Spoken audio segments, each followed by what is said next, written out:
decirnos qué entendió de lo que acabamos de leer ahorita, 1 Corintios capítulo 2, versos 9 al 16. ¿Qué pudieron entender? El Espíritu Santo es el que obra para que podamos entender esa palabra, o sea, sin Él no podemos entender la palabra. Okay, muy bien. ¿Qué más? Para poder entender necesitamos tener renovado el Espíritu. Así es. ¿Alguien más? Una persona que no tenga el Espíritu no puede comprender.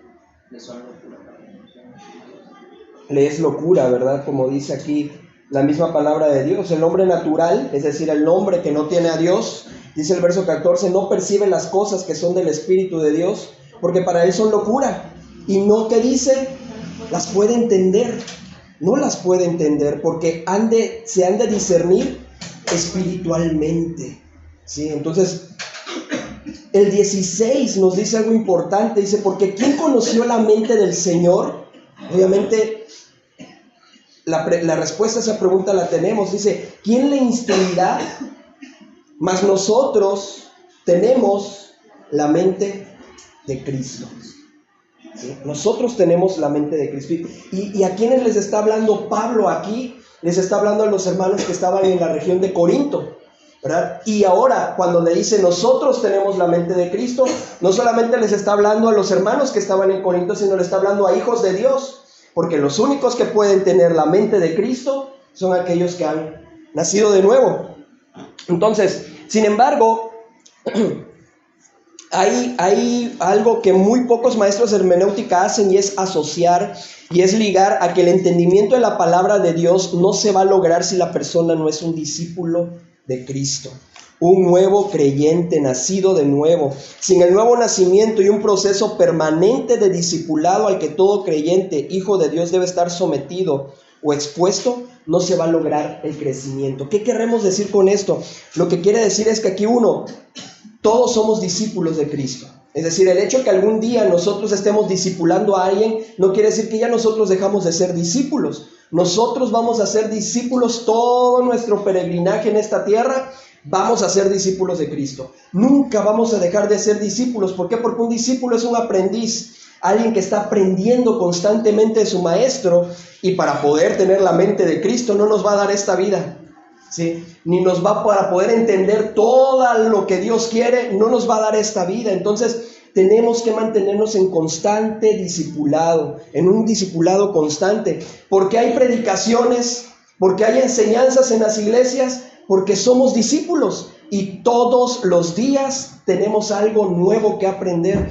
Por eso la invitación que se nos hace cuando ya estamos en Cristo es: estudia tu Biblia, no léela, estúdiala, que es algo muy distinto estudiar a leer, ¿verdad? Leer, ¿por qué? Porque nosotros creemos que este libro no es un libro cualquiera, sino que en este libro tenemos palabras de vida eterna.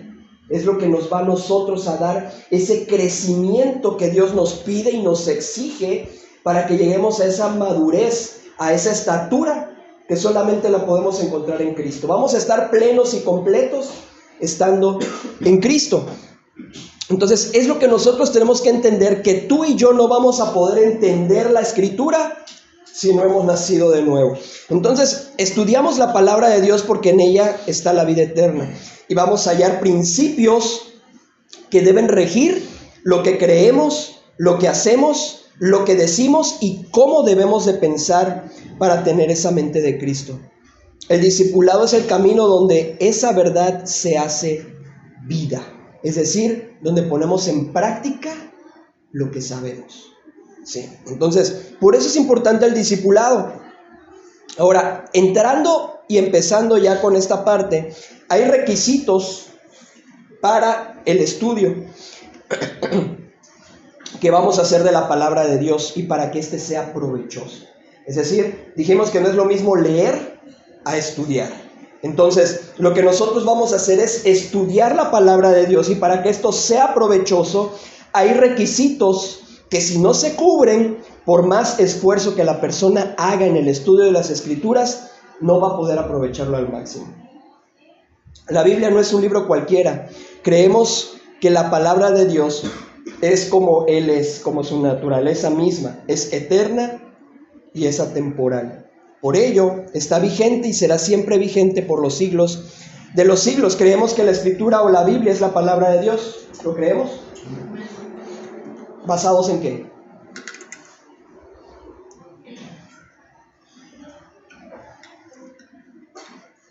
Aquí ya estamos aplicando hermenéutica.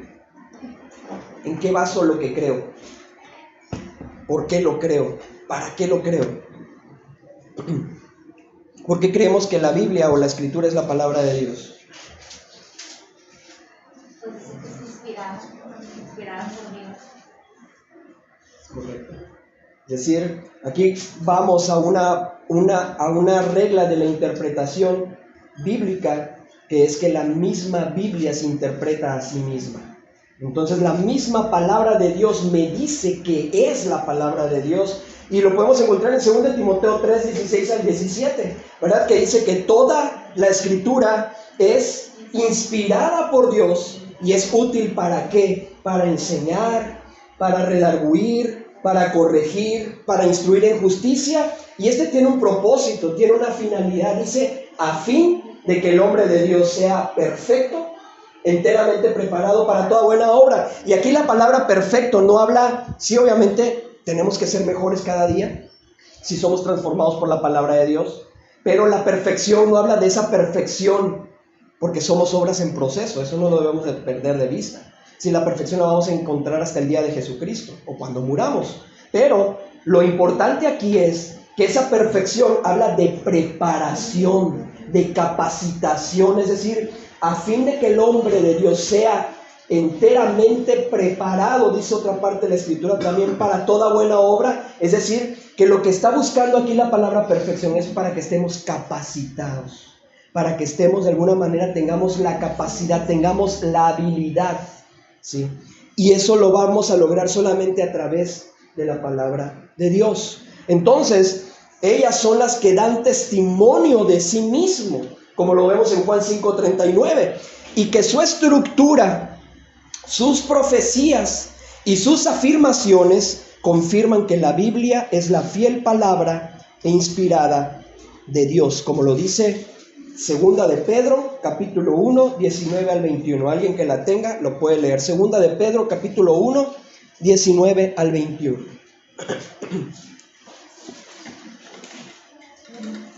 Tenemos también la palabra profética más segura, a la cual hacéis bien en estar atentos como a una antorcha que alumbra en un lugar oscuro, hasta que el día esclarezca y el lucero de la mañana salga en vuestros corazones. Entendiendo primero esto, que ninguna profecía de la Escritura es de interpretación privada, porque nunca la profecía fue traída por voluntad humana, sino que los santos hombres de Dios hablaron siendo inspirados por el Espíritu Santo. Tenemos la palabra profética más segura. Dice, a la cual van a hacer bien si ustedes están atentos, ¿sí? Atentos, como esa antorcha que alumbra en un lugar oscuro hasta que el día esclarezca y el lucero de la mañana salga en vuestros corazones, haciendo referencia a nuestro Señor Jesucristo, al nuevo nacimiento. Entendiendo primero esto, dice, que ninguna profecía en la Escritura es de interpretación privada, es decir, que nadie se puede parar a decir, hermanos, esto a mí solamente Dios a mí me lo ha revelado. No, la Escritura no es de interpretación privada, ¿sí? No es que, hermano, es que usted tiene limitado el conocimiento, eso solamente a mí Dios me lo reveló. No, la interpretación de la Escritura no es privada. Por eso todos tenemos que tener este mismo conocimiento. ¿Por qué? Porque si todos tenemos este mismo conocimiento, todos vamos a ir creciendo al mismo ritmo. Por eso termina diciendo, no es de interpretación privada, porque nunca la profecía fue traída por voluntad humana. Y aquí hila a 2 Timoteo capítulo 3, 16 y 17, cuando dice, toda la Escritura es inspirada por Dios, y termina diciendo aquí, sino que los santos hombres de Dios hablaron siendo inspirados por el Espíritu Santo. Entonces, ese es algo que nosotros no debemos perder de vista. La Biblia no es de interpretación privada. no es es exclusivo a un grupo selecto que Dios nada más tiene, a un grupo de demasiados intelectuales doctos y eruditos de la palabra de Dios, como en su tiempo los fariseos, los saduceos y todos ellos querían tratar de hacer entender al pueblo de Israel que ellos eran los únicos que podían tener ese privilegio de poder interpretar las escrituras. En su momento quizás, pero hoy ya no. ¿Y por qué creen ustedes que hoy ya la interpretación de la Biblia no es de interpretación privada? Por el Espíritu Santo. Porque tenemos al Espíritu Santo. Así es. Y el Espíritu Santo es el que nos va a guiar a toda la verdad. Entonces, lo primero que tú y yo necesitamos para poder entender e interpretar correctamente la Biblia es tener al Espíritu Santo. Juan 14, 23 al 26. Juan 14, 23 al 26. Si alguien lo tiene, que lo lea, por favor. Respondió Jesús y le dijo: el que me ama, mi palabra guardará, y mi Padre le amará, y vendremos a él y haremos morada con él. El que no me ama no guarda mis palabras, y la palabra que habéis oído no es mía, sino del Padre que me envió. Os he dicho estas cosas estando con vosotros, mas el Consolador, el Espíritu Santo, a quien el Padre enviará en mi nombre, Él os enseñará todas las cosas y os recordará todo lo que yo os he dicho. Si nos damos cuenta aquí, son palabras del Señor Jesucristo, ¿sí? En este mismo versículo, en este mismo capítulo, da un conocimiento que todos conocemos hasta el día de hoy. Yo soy el camino, la verdad y soy la vida, y nadie viene al Padre si no es a través de mí. Y cuando Él está hablando sobre esto, está hablando también acerca de la promesa del Consolador, del Espíritu Santo. Y aquí es donde este principio no lo debemos de perder de vista, porque cuando alguien nos diga: hermano, hermana, es que sabe que la verdad yo no le entiendo a la Biblia, ¿qué realmente está queriendo decir? Que no tiene el Espíritu Santo. Sí. O sea, si nos damos cuenta aquí, lo primero que nos dice: el que tiene mis mandamientos y los guarda, es decir, los obedece, ese es el que me ama. O sea, una persona que no es un hijo de Dios no puede amar a Dios, no puede guardar los mandamientos de Dios, porque para él son locura. Acabamos de leer, para él son locura. ¿Sí? Entonces es importante el nuevo nacimiento. Por eso luego le sigue diciendo: el que ama mi palabra, versículo 23, la guardará, y mi Padre le amará, y vendremos a él. ¿Sí? Y vendremos a él y haremos morada con él. ¿Quién mora en nosotros? Aquí Jesucristo está hablando del Espíritu Santo. ¿Sí? Dice: vamos a venir, si Cristo habita en nosotros, por medio del Espíritu Santo en nuestras vidas. Entonces, después nos dice: he dicho estas cosas estando con ustedes, mas el Consolador, versículo 26, el Espíritu Santo, aquí ya lo hace más evidente esta doctrina del Espíritu Santo. Dice: a quien el Padre enviará en mi nombre, el que dice va a ser. Nos enseñará todas las cosas. ¿Y qué más va a hacer? Y os recordará todo lo que yo os he dicho. Nos va a enseñar todas las cosas. Y no solamente nos las va a enseñar, sino que nos las va a recordar. Pero esto lo hablábamos hace unos días, ya tiene un tiempecito. Decíamos: ¿qué es lo que yo recuerdo? Cuando tú dices: oye, me acordé de esto, ¿por qué me acordé de aquello? ¿Sí? En cuanto al conocimiento. Porque el Espíritu Santo está haciendo la obra de recordar, como dice el pasaje. Y hablando de un recuerdo cualquiera, Te lo viviste. porque lo viviste. O sea, tú puedes decir a una persona: oye, ¿te acuerdas aquella vez que cuando se cayó fulanito? Y vuelven las risas otra vez y volvió el recuerdo en todos. Porque lo viviste, estuviste ahí, fuiste testigo, fuiste a lo mejor hasta partícipe de aquella situación. En cuanto al conocimiento de la palabra de Dios, tú no vas a recordar nada si no lees la palabra de Dios. ¿Qué te va a recordar el Espíritu Santo si tú no tienes contacto con la palabra de Dios? Entonces, si tú quieres recordar Y el Espíritu Santo no es que perdió su poder, perdió su efectividad. Y tú dices, híjole, ¿dónde lo decía? Yo me acuerdo, un predicador lo dijo aquella vez. No es lo que Dios quiere. Dios quiere que tengamos contacto con su palabra, porque es la que tiene el poder para transformar nuestras vidas. Entonces, sin la presencia del Espíritu Santo será solamente como leer un libro sin entender lo que leemos. Si no hemos nacido de nuevo, tenemos la ausencia de su Santo Espíritu y por lo tanto no entenderemos lo que leemos. Eso le pasó al etíope y a un fariseo principal entre los judíos y maestro de Israel. Fíjense bien, este personaje aparece en el libro de Hechos de los Apóstoles en el capítulo 8, versos 26 al 40, donde leímos hace un momento. Hechos capítulo 8, 26 al 40. Y vamos a analizar un poquito la vida del etíope, eunuco. ¿Por qué se le llamaba etíope? Aquí, recuerden, estamos utilizando reglas desde ahorita, las vamos a ir viendo luego por su nombre, pero desde ahorita es por qué, quién es, de quién está hablando, por qué lo está hablando, a quién se lo está diciendo.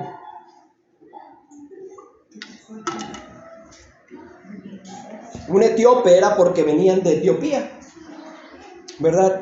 En aquella época era la región de Nubia o el reino de Cush, que se encontraba al sur de Egipto. El estatus, se habla que era un eunuco. Y uno pregunta, ¿saben ustedes qué es un eunuco? ¿O qué función tenía un eunuco? No eran los que les... Sí. Para estar al servicio. Las doncellas. Exactamente, sí. Las doncellas, ¿no? Sí, los castraban. Es correcto, entonces era un hombre castrado que servía en las cortes antiguas. Y esto era común para los hombres que ocupaban puestos de extrema confianza cerca de la realeza. En efecto, eran los que estaban cerca de la reina, ¿verdad? Mayormente, y pues por la misma situación de que eran hombres, eran castrados, ¿verdad? Para que de esa manera, pues no se suscitaran otras cosas dentro de la realeza, ¿verdad? A ese grado, a ese extremo llegaban del cuidado. Era un cargo político también, a la vez era un alto funcionario, y mayormente específicamente eran los que cuidaban las finanzas, eran los tesoreros de Candace o de Candace, como vimos en Hechos, leímos hace ratito.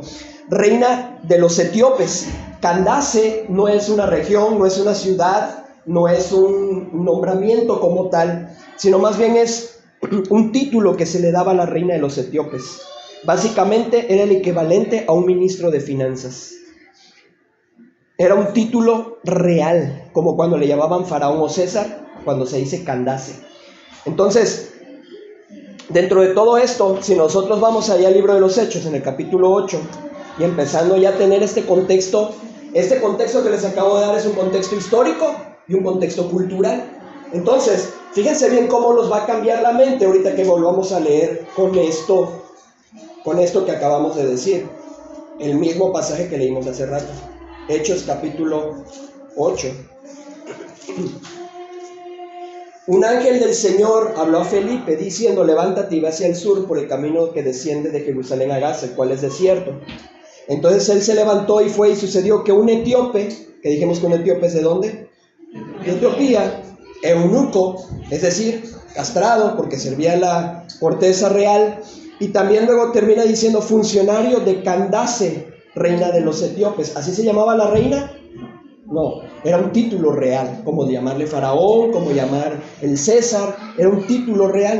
Entonces, si nos damos cuenta que cuando nosotros empezamos a estudiar el contexto histórico y cultural, entonces empezamos a entender también un poco más acerca, ya sabemos quién era un eunuco. Hay unas personas que hoy en día tú le preguntas, la historia del etíope, sí me la sé. ¿Y por qué etíope? ¿O por qué eunuco? Pero ¿por qué es importante saberlo? Y ahorita lo vamos a ver a continuación. Ahora, este relato que podemos nosotros encontrar aquí, dice que se levantó el eunuco, dice el verso 27, entonces él se levantó, Felipe, y fue, y sucedió que un etíope eunuco, funcionario de Candace, reina de los etíopes, el cual estaba sobre todos sus tesoros. Podemos comprobar aquí que entonces ser un eunuco era como un tesorero, ¿verdad? El de finanzas. Dice, y había venido a Jerusalén. ¿A qué había venido a Jerusalén el etíope? Para adorar. Para adorar. ¿Recuerdan cuando Pablo dijo, ustedes adoran lo que no saben? El eunuco, el etíope, viéndolo en el contexto que está el pasaje, él iba a Jerusalén a adorar, pero iba a adorar algo que no entendía. Porque si nos damos cuenta en el siguiente relato, o sea, no sabía quién era Cristo. O sea, había escuchado de Cristo, de los milagros que había hecho. De alguna manera se puede entender que era un prosélito, y un prosélito era alguien que era un seguidor nada más, que se reunía, se congregaba, pero no pasaba más de ahí. Entonces, si nos damos cuenta en esta parte, ahora la pregunta que yo les haría era, ¿de qué Felipe está hablando ahí en Hechos? ¿Qué Felipe habla ahí? Porque recuerden que hubo un apóstol que se llamaba Felipe. Pero la pregunta es, ¿era el apóstol Felipe del que está hablando la historia de Hechos?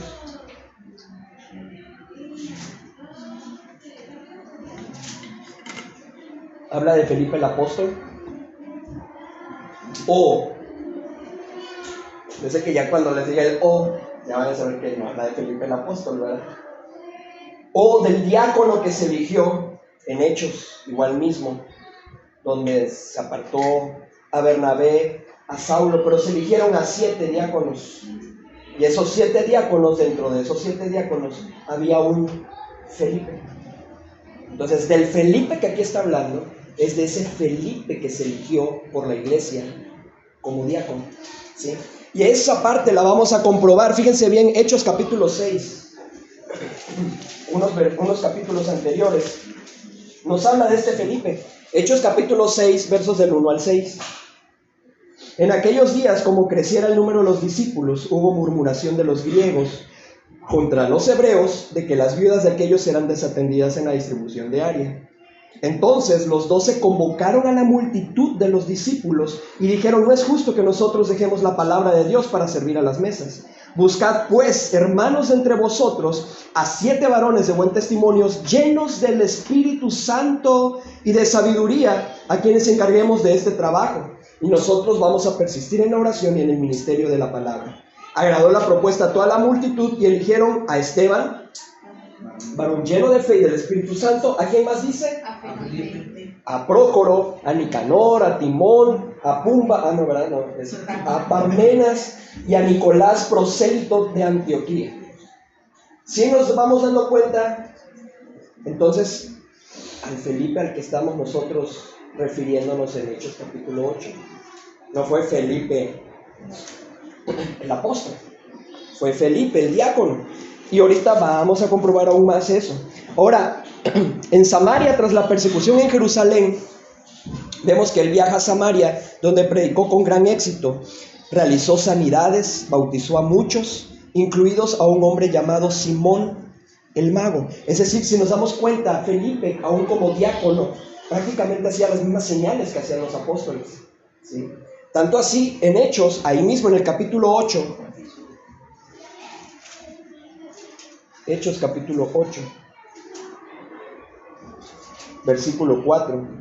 Pero los que fueron esparcidos iban por todas las partes anunciando el evangelio. Fue el propósito de la persecución, ¿verdad? Para que se extendiera más el evangelio. Versículo 5. Entonces, ¿quién dice? Descendiendo a la ciudad de Samaria, les predicaba a Cristo. ¿Qué Felipe? Ese Felipe que fue elegido como diácono.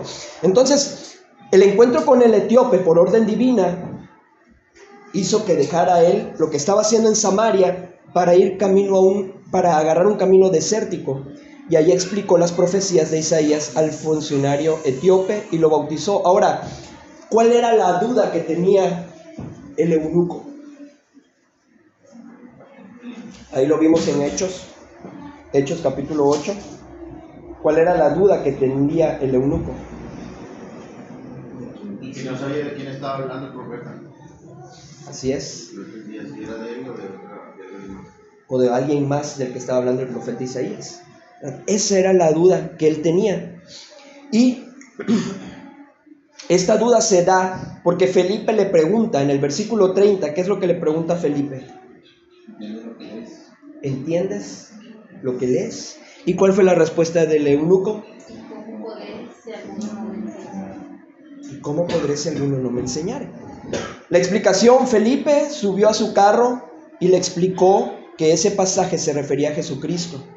Y comenzando desde esa porción del profeta Isaías, le anunció el Evangelio.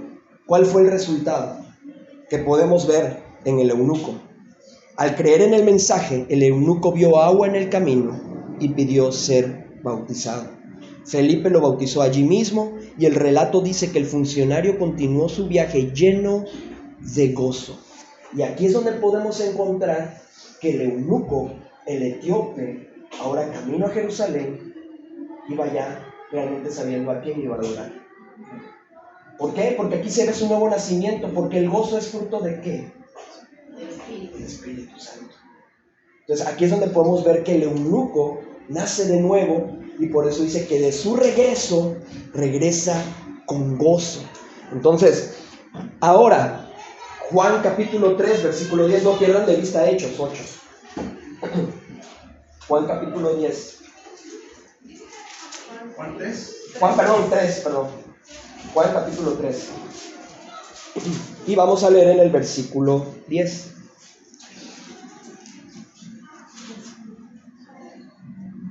Respondió Jesús y le dijo: ¿eres tú, maestro de Israel, y no sabes esto? ¿De quién está hablando aquí? ¿De otro personaje como el eunuco y el etíope? De Nicodemo. Nico, así es. Aquí hay una gran diferencia. El eunuco no sabía. Era un gentil. Nicodemo sí sabía, pero no entendía. Es una gran diferencia viendo este contraste entre el eunuco y entre Nicodemo. Pasa lo mismo, ninguno de los dos tiene el Espíritu Santo. ¿Sí? Uno va a adorar y no sabe a quién adorar hasta que después se entiende a través del profeta Isaías, donde Felipe le lleva el Evangelio y entonces agarra y dice Felipe, cuando le extiende el Evangelio, que él regresa, el eunuco regresa con gozo, evidencia de un nuevo nacimiento. Y aquí la diferencia está que Nicodemo sabía, pero no entendía. Hay personas que tienen mucho conocimiento, saben mucho de las Escrituras, pero no entienden. Ese conocimiento solo se le ha quedado en su cerebro, pero no ha pasado a su ser completo, no ha pasado a su corazón. El Espíritu Santo es la conexión de nuestro cerebro al corazón. Sin Él en nuestras vidas no podremos conectar el Espíritu de Dios a nuestro espíritu, nuestra alma, nuestro ser entero, y poder entender lo que Dios nos quiere decir mediante su palabra. Ahora, ¿quién era Nicodemo? Volvemos nuevamente a las preguntas que nos tenemos que hacer para poder interpretar correctamente. En el versículo 1 nos da la respuesta del capítulo 3 de Juan. Era un fariseo, ¿qué más? Que se llamaba Nicodemo y era un principal, o sea, no era cualquier persona, era de alto rango entre los grandes eruditos. Y luego, en el versículo 10, el Señor Jesucristo le dice, ¿eres tú maestro de Israel y no sabes esto? ¿Cuántos pastores, cuántos predicadores, cuántas personas que agarran una Biblia se paran, tienen el conocimiento, pero no entienden lo que predican? ¿Sí? No lo entienden, solamente lo repiten. Hay muchos, yo una vez escribí un artículo que se llamaba Loros Espirituales, porque hay muchas veces personas que solamente lo único que hacen es repetir y repetir lo que ya alguien más les dijo. Se convierten en unos loros espirituales. Manejan muy bien el lenguaje cristiano, te expresan y la forma en la que te hablan y tú dices, esta es una persona estudiada de la palabra de Dios. Pero tienen tan buena memoria que es lo único que tienen. Solamente se han aprendido cosas, pero todavía no les ha pasado a transformar sus vidas. Ese era Nicodemo. Y así hay muchos Nicodemos hoy en día. No se han extinguido los Nicodemos. Era un fariseo, pertenecía al grupo religioso más estricto y observante de la ley judía. Los fariseos, obviamente, mayormente solían ser adversarios de Jesús. Entonces, el que un fariseo se esté acercando a Jesús pero no un acercamiento como tenían siempre los fariseos, que era para tentarlo. Cada vez que un fariseo se acercaba, dice que le hacían preguntas delante de todos porque querían avergonzarlo, querían humillarlo, querían dejarlo en evidencia que era falso profeta. O sea, ese era su verdadero interés que tenían los fariseos al acercarse a Jesús. Pero aquí vemos a un Nicodemo, un fariseo, un principal entre los judíos, un maestro de Israel que venía con una actitud diferente. Eso hace la gran diferencia también en un Nicodemo. Fíjense bien ahora, el encuentro, dice la escritura aquí, que fue de día. No, fue de noche. El versículo 2 dice que este vino, es decir, Nicodemo, de noche. Pero algo importante, Nicodemo le llamó Rabí. Y ese era un título que solamente entre los fariseos se daba. Nadie más podía ser llamado maestro, y mucho menos rabí. Y Nicodemo, siendo fariseo, lo reconoce como maestro. Y le dice: maestro, sabemos que has venido de Dios como maestro, porque nadie puede hacer estas señales que tú haces si Dios no está con él. Pero aquí una vez más podemos encontrar que dijo algo muy cierto Nicodemo. Sabemos, no había entendido, solamente sabía, tenía el conocimiento, sabía qué decían que era Jesús. Sabían entre ellos mismos, me imagino que entre los fariseos, entre ellos mismos hablan y decían: es que la verdad, mira, ¿qué más podemos decir? ¿Cómo podemos atentar contra él? Si todos los milagros, las señales que hacen están escritas por los profetas, que el gran maestro lo iba a hacer como iba a ser Jesucristo. Y ahora, ¿qué podemos decirle? ¿Cómo podemos ir contra él? Y ahí es donde entra esta parte. Versículo 4. Nicodemo le dijo, versículo 3. Respondió Jesús y le dijo: de cierto te digo, que el que no naciere de nuevo no puede ver el reino de Dios. Es decir, había algo que no le permitía ver más allá de lo que sus ojos naturales podían ver. Por eso dice la escritura que para los que no son hijos de Dios, los que no tienen al Espíritu Santo, las cosas de Dios son locura y no las pueden percibir. Es decir, no las pueden ver porque se tienen que ver espiritualmente. Entonces, la única manera en la que tú y yo podemos ver las cosas es a través de los ojos de Dios, para que podamos discernirlas espiritualmente. Si no, no las vamos a poder ver así. Ahora, muestra la prudencia o el miedo que tenía de alguna manera, porque imagínense el alto rango que tenía Nicodemo para que dijeran: oye, ¿y te enteraste que Nicodemo fue a ver a Jesús? No, hombre, su reputación, ¿dónde iba a quedar? Por los suelos. Iba a perder toda autoridad farisaica que él tenía como maestro de Israel. Sin embargo, podemos encontrar aquí ese contraste también, que él viene de noche y viene a la luz, que era el Señor Jesucristo. Si buscamos una interpretación de esa manera, ¿no? Hablando, bueno, ¿por qué vino de noche? Bueno, venía de noche porque no solamente era de noche, su entendimiento estaba entenebrecido. Su entendimiento estaba en oscuridad y venía a la luz. ¿Por qué? Porque si nos vamos al Salmo 119, 105 nos dice: lámpara y lumbrera a mi camino. La palabra de Dios es luz para alumbrar nuestro camino. En este diálogo Jesús le revela la enseñanza del nuevo nacimiento. El que no naciere de nuevo no puede ver el reino de Dios. Nicodemo, a pesar de su gran intelecto, se muestra confundido y pregunta de forma literal: ¿cómo puede un hombre, siendo viejo, volver a nacer? O sea, él lo entendió de manera literal, no lo estaba percibiendo espiritualmente. Para él le parecía locura. A ver, Jesús, ¿qué me estás queriendo decir? O sea, yo ya estoy viejo, tengo que volver a entrar al vientre de mi mamá para volver a nacer. ¿Es lo que me estás queriendo decir? Y ahí es donde se empieza el forcejeo intelectual. Algo que quiero destacar en esto es que Nicodemo no ignoraba las Escrituras, y queda manifiesto al decir: sabemos que has venido de Dios como maestro, porque nadie puede hacer estas cosas. Conocimiento no es lo mismo que entendimiento. Y eso que nos quede bien claro.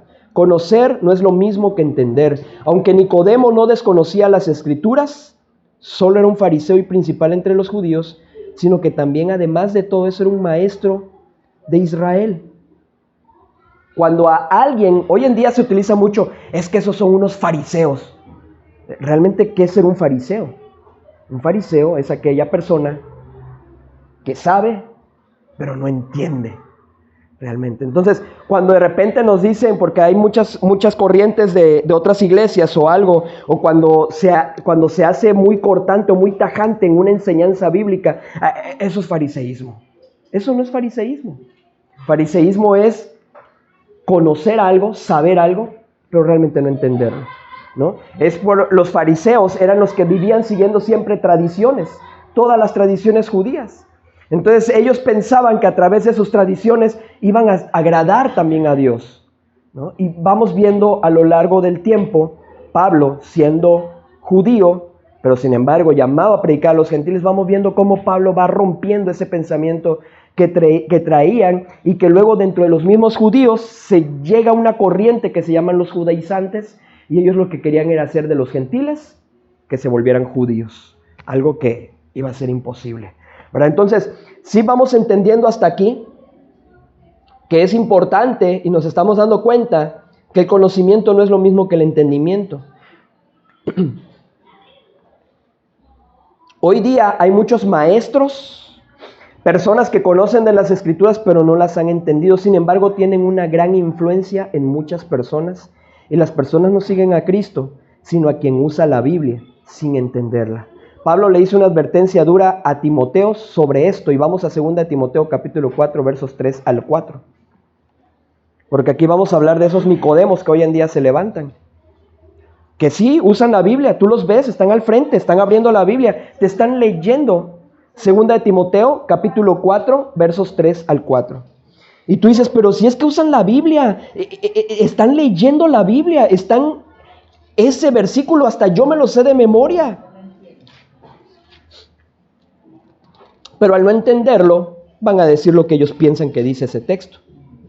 2 Timoteo capítulo 4 versos 3 al 4.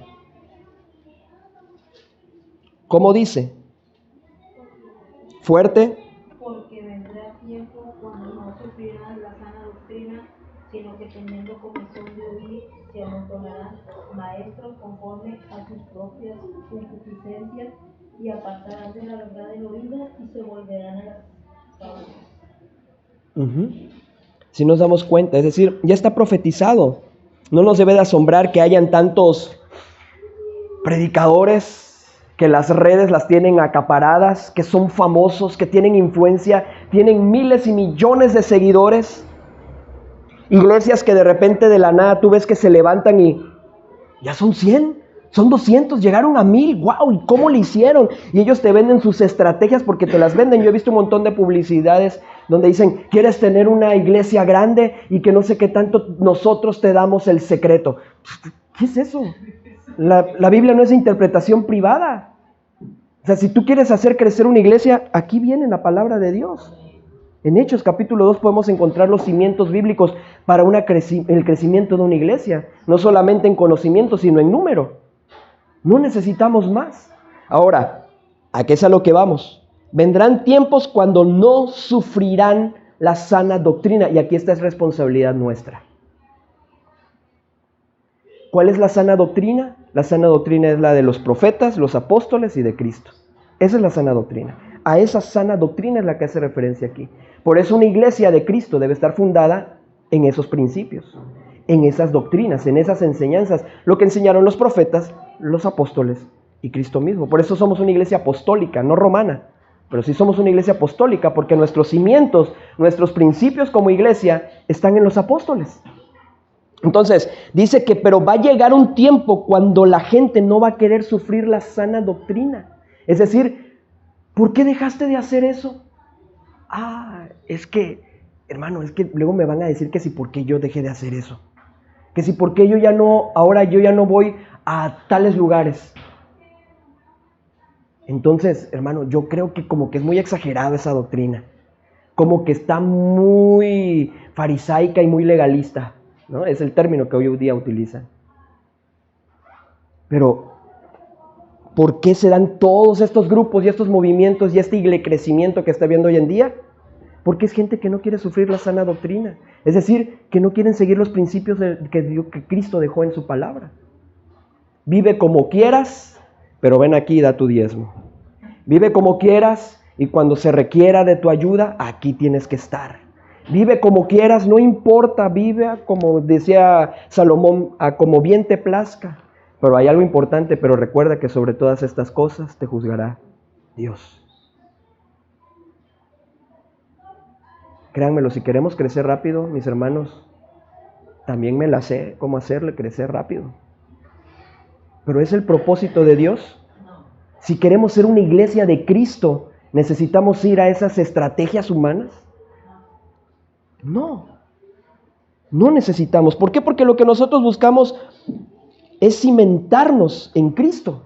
Por eso nos llamamos familia sobre la roca, porque la roca es Cristo. Y queremos que nuestras familias estén en Cristo, porque es el lugar más seguro en el cual podemos estar. Por eso en la Escritura tenemos la palabra profética más segura, a la cual dice, haces bien si estás atento, ¿sí? Estás atento a todo lo que se dice ahí. Y parte de ello podemos encontrarlo también de esos falsos maestros que nada más conocen, pero no entienden. Segunda de Pedro, a donde leímos hace un rato también.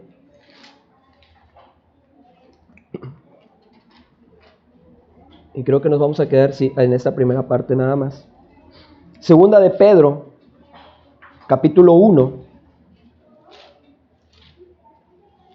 versículos 19 al 21. ¿Cómo nos dice?